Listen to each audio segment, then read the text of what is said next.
On the surface, Squid Game looks like pure fiction. Deadly contests, masked giants. But stop and think. Are you so sure it's only fiction?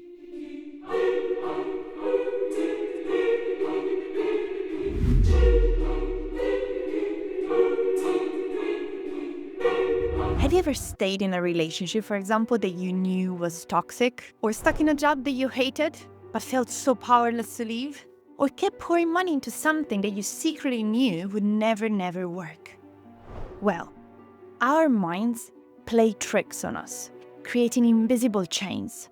And that's why Squid Games feel so chilling, because the players' choices are not just shocking, they're actually uncomfortably familiar. As I was watching, I kept asking myself, why? Why, after seeing dozens die, do people choose to stay? And the more I thought about it, the more I realized. The same traps that keep them playing, well, they keep many of us stuck in our own lives too. So get ready. We're about to expose the main hidden traps, cognitive biases, that push them to stay in this deadly game, and that may actually be holding you back in your own life. They've seen friends fall. They felt the cold steel of fate. And yet, when they had the chance to escape, many stay. So what mental chains keep them rooted? Let's break them down one by one. First, sunk cost fallacy. So no one wants to admit that they've wasted everything that they've put into this.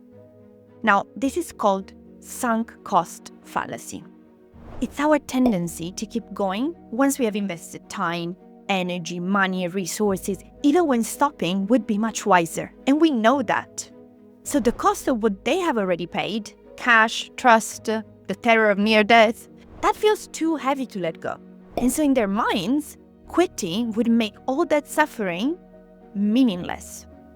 So how many times have you heard someone say, I hate my job, but you know what? I've invested too much in this to leave. Or maybe you watched a friend chase a degree or a dream, not because they want it anymore, but because they can't bear to throw away the years that they've already spent working towards it. I have so many friends like that. And here's the trap. When you look back too much, you stop looking forward. You accept something that you know is not good for you. Number 2, loss aversion. Once we're sunk deep, another bias kicks in. Loss aversion. Now, loss aversion is our tendency to fear losses more than we value gains. So losing £100 feels worse than finding £100 feels good.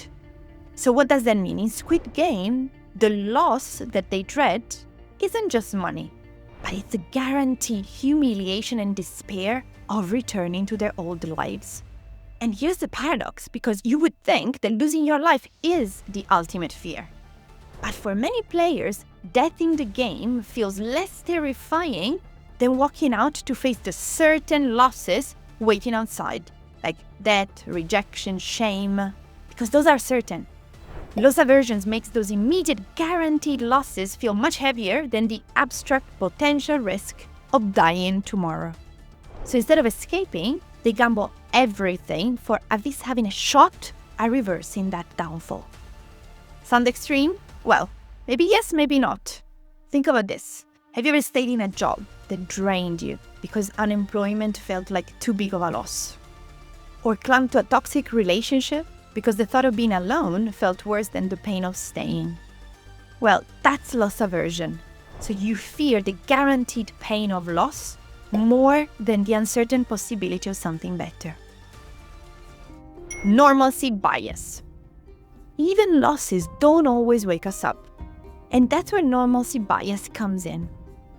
Normalcy bias is when we refuse to believe that something catastrophic will happen because it doesn't fit that mental script or how the world should work. So they convince themselves of what? They think, okay, no, this can't really be happening. It's too extreme. And so even as the bodies pile up, they cling to that belief that tomorrow will be normal again. This was an exception. So how many times have you ignored warning signs? At work, in a relationship, even in your health, telling yourself, it'll be fine. It's not a big deal. Tomorrow will be better. Maybe you kept grinding at a project that was clearly collapsing. Or you stayed in a relationship with obvious red flags, hoping that things would go back to normal. That's normalcy bias, whispering lies of comfort in your ear. And think about it. Where in your life are you pretending that things are soon going back to normal when they're clearly not? 4. Hyperbolic discounting. Finally, the bias that seals the deal is hyperbolic discounting. Now, this is our tendency to prefer a smaller, immediate reward over a larger, delayed one, even when waiting would be much smarter, and we know it. Now, in that moment, the long-term risk of death fades. The instant thrill of just one more game takes over. Just one more game, no. It's that short-term relief at the cost of the long-term survival. When people are shown all that money, they can't stop thinking about it. Watch, for example, someone with choice in slow motion. Every instinct screams, leave, but the mirage of reward drags him back. Have you ever chosen a quick fix, for example, binging on social media, ordering fast food, over working on a long-term goal, like fitness, career growth? Have you ever said, one more video, one more game, one more time? Well, that's hyperbolic discounting at work. We overvalue now and discount tomorrow. Now, we've unpacked the 4 mental traps that hijack choices, even in life or death games. But what matters the most is that, as we have seen, these aren't just on screen. They are not just impossible scenarios. They are part of our everyday life. So which one pulls you the most? Are you stuck in something just because you've already invested too much? That's sunk cost fallacy. Or are you afraid to let go of something that you might lose, even if it drags you down? That's loss aversion. Or are you pretending that things will go back to normal despite warning signs and red flags? Normalcy bias. Or are you chasing short-term comfort over long-term freedom? That's hyperbolic discounting. Now, the stakes may not always be as extreme as in Squid Game, but the damage can be just as real in our everyday life. Anytime you let these biases dictate your choices, you're giving up your power. The real win begins when you choose differently, when you choose yourself, when you start noticing these biases and becoming the driver of your choices. Biases are very powerful when we don't see them. Awareness is half the battle. Spotting even one bias in your life is like finding that trap before you fall through it. So once you see the pattern, you can finally break free. Squid Game may be fiction, but the biases that we've explored are very real. Imagine what would change if you spotted these traps before you were halfway in. You'd act from clarity rather than fear, power rather than panic. And so here's your challenge today. Pick one bias that we explored.